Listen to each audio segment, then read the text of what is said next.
कहां है सीएम योगी आदित्यनाथ और कहां है उनकी वो बहादुर पुलिस जो एक चौराहे पर बेटी के साथ छेड़खानी होने पर अगले चौराहे पर यमराज बनकर खड़ी हो जाती है। क्यों वो उस बेटी को खोज नहीं पा रही है जिसकी मां आज जिंदगी और मौत के बीच में अस्पताल में जंग लड़ रही है? क्या है पूरा मामला बताऊंगा और वो तस्वीरें भी दिखाऊंगा जिसे देखकर आप शायद दहल जाएंगे और कहानी बहुत ज्यादा खौफनाक है। नमस्कार, मेरा नाम हिमांशु मिश्रा है, आप देख रहे हैं 4PM न्यूज नेटवर्क। दोस्तों, उत्तर प्रदेश के अंदर बेटियों की सुरक्षा के तमाम वादे किए जाते हैं, लेकिन उन वादों की हकीकत क्या है मैं आपको एक वीडियो दिखाता हूं, उसमें देखिए। ये वीडियो उस महिला का है जो अपनी बेटी को नहीं बचा पाई। ये उस लाचार और पीड़ित महिला की तस्वीर है जो खुद वेंटिलेटर पर है और जिंदगी और मौत के बीच में झूल रही है। ये उस सिस्टम को दिखा रही है जहां पर एक जाति के लोग कहीं ना कहीं हावी हैं। खबर क्या है, अमर उजाला पर देखिए। लिखा है, सरधना में किशोरी के अपहरण का प्रयास, मां पर फरसे से हमला कर आरोपी फरार, हालत नाजुक।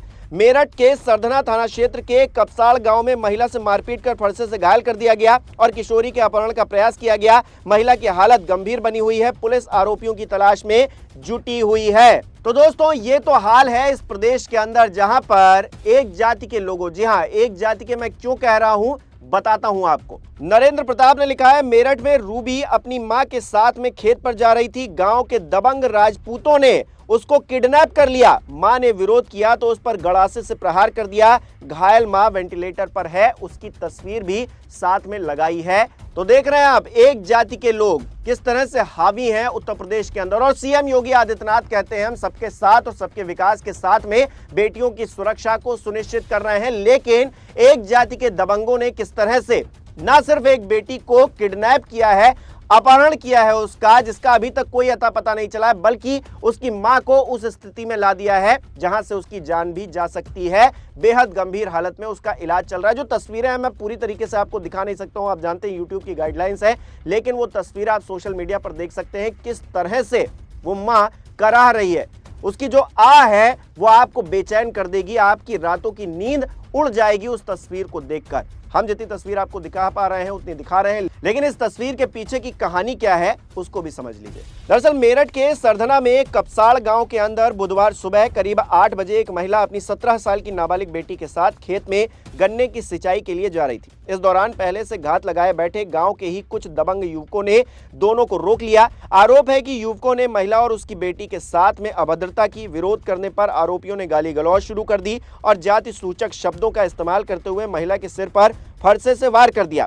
गंभीर चोट लगने से महिला मौके पर ही बेहोश होकर गिर गई। महिला के घायल होने के बाद आरोपी नाबालिग किशोरी को जबरन अपने साथ ले गए। फिलहाल महिला का गंभीर हालत में इलाज चल रहा है, जबकि उसकी नाबालिग बेटी अभी भी लापता है। तो बेटी लापता है, मां का इलाज अस्पताल में चल रहा है और ये सत्ता प्रशासन ये सब कहीं सो रहे हैं, अपने में मगन है। एक भी भारतीय जनता पार्टी के नेता का बयान इस मामले पर निकलकर सामने नहीं आया और आएगा भी कैसे, क्योंकि इनकी सरकार है। अगर यही समाजवादी पार्टी की सरकार होती, कांग्रेस की सरकार होती, बहुजन समाज पार्टी की सरकार होती तो ये आते, सड़क पर आते, हंगामा करते, छाती पीटते और बेटियों की सुरक्षा को लेकर तमाम तरह से ये बातें करते। लेकिन अब ये बातें नहीं करेंगे, लेकिन विपक्ष तो बातें कर रहा है। चंद्रशेखर जो कि सांसद हैं वो क्या कह रहे हैं देखिए जरा। चंद्रशेखर ने ट्वीट करके लिखा है, उत्तर प्रदेश के जनपद मेरठ के थाना सरधना के ग्राम कपसाड़ में आज सुबह लगभग 8 बजे दलित महिला पर जानलेवा हमला किया जाना तथा उसकी बेटी का अपहरण किया जाना एक अत्यंत पीड़ादायक और दंडनीय है। दलित महिला एवं उसकी बेटी खेत में गन्ने की ढुलाई के लिए जा रही थी। इस दौरान जातंकवादियों द्वारा रास्ता रोककर बेटी का जबरन अपहरण करने का प्रयास किया गया। विरोध करने पर पीड़िता मां के साथ जाति सूचक शब्दों का प्रयोग करते हुए गाली गलौज की गई तथा फरसे से सिर पर जानलेवा हमला किया गया, जिससे वो मौके पर ही बेहोश हो गई। गंभीर रूप से घायल मां को मेरठ के ही हॉस्पिटल में भर्ती करवाया गया है, जहां उसकी स्थिति अत्यंत गंभीर बनी हुई है। हम प्रकृति से प्रार्थना करते हैं कि वे शीघ्र स्वस्थ हों। इस घटना के बाद जातंकवादी बेटी का अपहरण कर फरार हो गए, जो कानून व्यवस्था पर गंभीर प्रश्न खड़े करता है। ये घटना केवल एक आपराधिक कृत्य नहीं है, बल्कि बहुजन समाज के विरुद्ध जातिगत हिंसा और महिलाओं की असुरक्षा के प्रति अपराध का भयावह उदाहरण है। हम उत्तर प्रदेश की सरकार से मांग करते हैं कि जातंकवादियों की तत्काल गिरफ्तारी की जाए। SC/ST अत्याचार निवारण अधिनियम सहित सख्त धाराओं में मुकदमा दर्ज हो। अपहृत बेटी की शीघ्र व सुरक्षित बरामदगी सुनिश्चित की जाए। पीड़ित परिवार को सरकारी सुरक्षा, उचित मुआवजा और न्याय प्रदान किया जाए।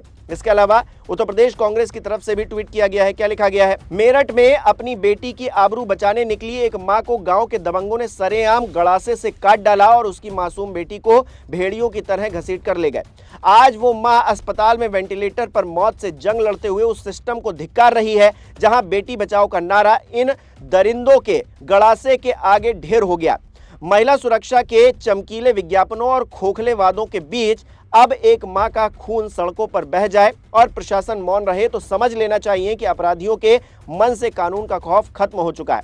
अगर आज इन दरिंदों के खिलाफ ऐसा सबक नहीं सिखाया गया जिससे उनकी रूह कांप जाए तो याद रखना कि इस सिस्टम की लापरवाही हर घर की चौखट तक पहुंचेगी। तो अपने आप में सियासी तौर पर सवाल खड़े किए जा रहे हैं और ये सवाल जायज भी हैं दोस्तों, क्योंकि मुख्यमंत्री योगी आदित्यनाथ क्या कहते हैं उसको जरा याद कीजिए। मुख्यमंत्री बेटी बचाओ बेटी पढ़ाओ का नारा लगाते हैं। वहीं मुख्यमंत्री कहते हैं कि बेटियों की सुरक्षा हमारी प्रायोरिटी है, प्राथमिकता है। लेकिन वहीं बेटी आज अपहरण कर ली गई, एक नाबालिग बेटी जिसको कुछ दबंग उठा कर ले जाते हैं, उसकी मां को गड़ासे से मारकर इतना घायल कर देते हैं कि वो वेंटिलेटर पर जिंदगी और मौत की जंग लड़ती है। तो अपने आप में इस सिस्टम पर सवाल खड़े होते हैं और एक मामला नहीं है। एनसीआरबी की रिपोर्ट उठाकर देखिएगा तो महिला अपराध के मामले में उत्तर प्रदेश आपको सबसे आगे खड़ा नजर आएगा, लेकिन बातों के मामले में भी उत्तर प्रदेश सबसे आगे खड़ा नजर आएगा। सियासी तौर पर मंच सजेगा, बड़े बड़े लाउड स्पीकर लगाए जाएंगे और योगी आदित्यनाथ अपनी पुलिस को जो है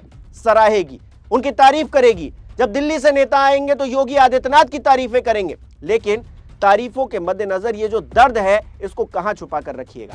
शर्म आनी चाहिए इन नेताओं को जो कानून व्यवस्था को लेकर बड़ी बड़ी बातें तो करते हैं, लेकिन जब ऐसी घटनाएं हो जाती हैं तो फिर मौन साध लेते हैं। ये कुछ भी नहीं बोलेंगे क्योंकि सरकार इनकी है, जैसा कि पहले मैंने आपको बताया। लेकिन पुलिस क्या कर रही है? पुलिस अभी तक उन आरोपियों को पकड़ नहीं पाई है, और क्या उन आरोपियों को पकड़ा भी जा पाएगा बताता हूं आपको। थाना सरदना से सूचना प्राप्त हुई कि एक युवक द्वारा एक 20 वर्षीय युवती को अपने साथ भगाने के दौरान उसकी मां पर चाकू से हमला किया है। प्रकरण में जो घायल हैं उनको तत्काल अस्पताल भर्ती करवाया गया है। एसपी ग्रामीण के नेतृत्व में इसमें 5 टीमें गठित कर अपहर्ता की बरामदगी और युवक की गिरफ्तारी के लिए शीघ्र प्रयास किए जा रहे हैं। साथ ही में परिजनों की तहरीर पर मुकदमा दर्ज कर इसमें अग्रिम कार्रवाई की जा रही है। तो दोस्तों, पुलिस जांच पड़ताल कर रही है, उन आरोपियों को पकड़ने की कोशिश की जा रही है। उस बेटी की बरामदगी के लिए कई टीमें बना दी गई हैं, लेकिन सजातीय मामला यहां नहीं फंस जाना चाहिए, क्योंकि सजातियों को बचाने के लिए कोडीन एक बहुत बड़ा मसला निकलकर सामने आया, जहां पर अपने जो संगी साथी हैं उनको बचाने के लिए किस तरह से इधर उधर किया जा रहा है, उनका नाम तक नहीं लिया जा रहा और वो खुलेआम जो मना रहा है वो कर रहे हैं। तो ऐसे में सवाल खड़े होते हैं कि ये जो दलित महिला है, जो पिछड़े समाज की एक महिला है, उसके साथ जो घटना हुई है उसमें क्या उन लोगों को पकड़ा जा पाएगा और सख्त से सख्त सजा दी जा सकेगी?